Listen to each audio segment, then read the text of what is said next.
Shyam steel flexi strong TMT बार, ये strong के साथ फ्लेक्सिबल भी है। आपदा मुसीबत कोई भी आए, ये घर को अटूट बनाए। जब टीएमटी फ्लेक्सी स्ट्रॉन्ग, तो घर रहे हमेशा के लिए स्ट्रॉन्ग। धन्यवाद आदरणीय प्रमोद तिवारी जी। वक्फ बिल से पहले पिछले सत्र में लोकसभा की कुछ नियम, प्रक्रिया, प्रणाली की किस प्रकार को नकारा गया उसका मैं उल्लेख करना चाहूंगा। मानो ये सदन धीरे धीरे अब भारत के आवाम की सदन नहीं, परंतु प्रधानमंत्री मोदी जी का दरबार बन गया है, वैसा लगता है। क्योंकि इस सदन में प्रधानमंत्री मोदी जी की जयकार स्वीकारित है, लेकिन जब किसी महत्वपूर्ण विषय पर सरकार की नीतियों की आलोचना की बारी आती है, सकारात्मक आलोचना, तब सत्ता पक्ष विभिन्न कूटनीति के द्वारा सदन की कार्रवाई को स्थगित करती है और अपनी जवाबदेही से वो भागती है। बंद कर लिया होगा। आसिफाबाद से कहीं से कलकत्ता के आसपास से शायद फ्लाई करके जाते हैं थाईलैंड।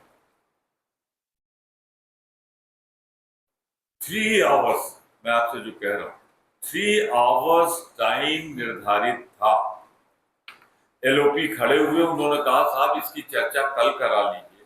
3 घंटे, 2:30 बज गए कि आप 5:30 तक बैठेंगे, 3 बज गए, 6 बजे तक बैठेंगे। तो जानते क्या किया? पहले से फॉर्मूला तैयार था अमित शाह जी का, और 50 मिनट में मणिपुर की चर्चा हो गई। वहां गवर्नर रूल भी अप्रूव हो गया, प्रेसिडेंट रूल भी अप्रूव हो गया, चर्चा भी खत्म हो गई। आप अंदाजा लगा लीजिए क्या चर्चा हुई। आज खत्म हुआ है लोकसभा और राज्यसभा। बहुत सी बातें हुई, पर एक बात आप भी ऑब्जर्व कर रहे होगे, नोटिस कर रहे होगे, और हम लोग भी, हमारे सीनियर कुलीग, हमारे काउंटर पार्ट लोकसभा में गोगोई साहब इसे बताएंगे विस्तार से और इश्यूज पे।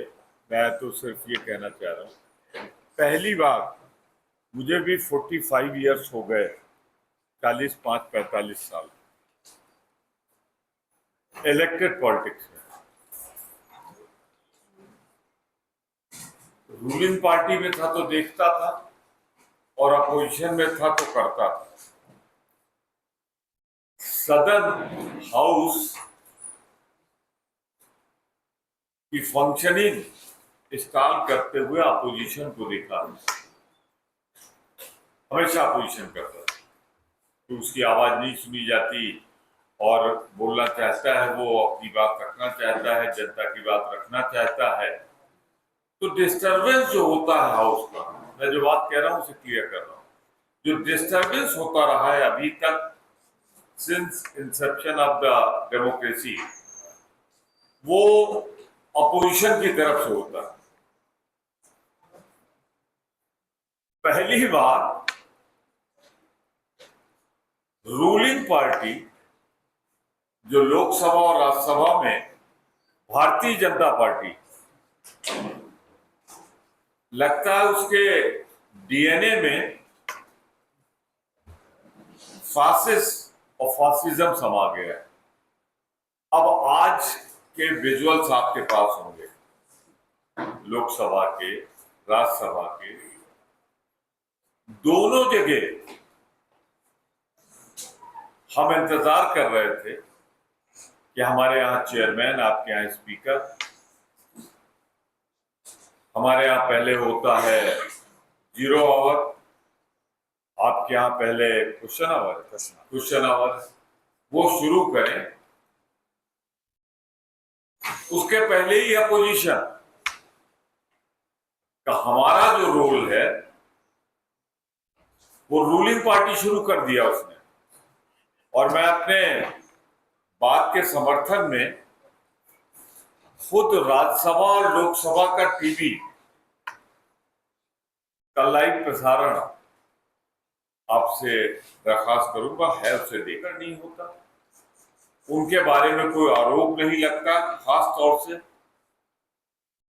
क्योंकि वो वहां उपस्थित नहीं होते अपने को डिफेंड करने के लिए, अपनी बात कहने के लिए, तो इसलिए ये रूल है। पर एक आजकल नए नए बेरोजगार, अब गलती नड्डा साहब की, उसमें हम लोग क्या करें? अब हिमाचल से एक ही मंत्री हो सकता था शायद। तो अनुराग ठाकुर आजकल बेरोजगार, तो बुलडोजर उन्हीं को दे दिया जाता है, तुम चलाओ इसे। जिस तरह जो मैं कहूंगा हिंदुस्तान की पॉलिटिक्स में सीनियर मोस्ट एलओपी राज्यसभा और हमारे कांग्रेस प्रेसिडेंट मल्लिकार्जुन खड़गे पे जो बेबुनियाद, झूठे, आधारहीन आरोप लोकसभा में आप लगा रहे हैं। अरे आपका काउंटर पार्ट राज्यसभा में है, आपका वहां पे प्रेसिडेंट है बीजेपी की, वो वहां नेता है, आपके सदस्य हैं, वो ये आरोप लगाते तो खड़गे साहब उसका जवाब दे देते, हम लोग जवाब दे देते, फिर खड़गे साहब भी। मैं तो बधाई दूंगा अपनी कांग्रेस लोकसभा में लीडर को, डिप्टी लीडर को और मेंबर्स को कि उन लोगों ने रूल्स के हिसाब से प्रतिवाद किया और आखिर में उसे कार्रवाई से निकालना पड़ा। मैंने रूल 37 उठाया, रेस के पॉइंट ऑफ ऑर्डर। उसमें यह है कि नॉर्मली हर हाउस का टाइम होता है, शेड्यूल।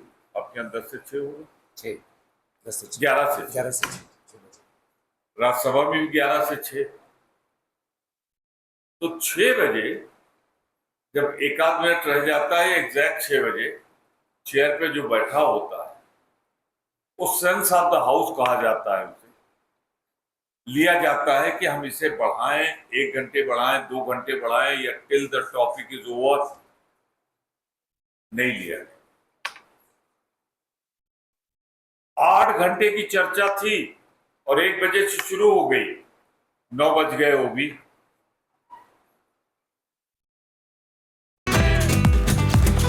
ये स्टाइल का मामला है, रूपा फ्रंटलाइन।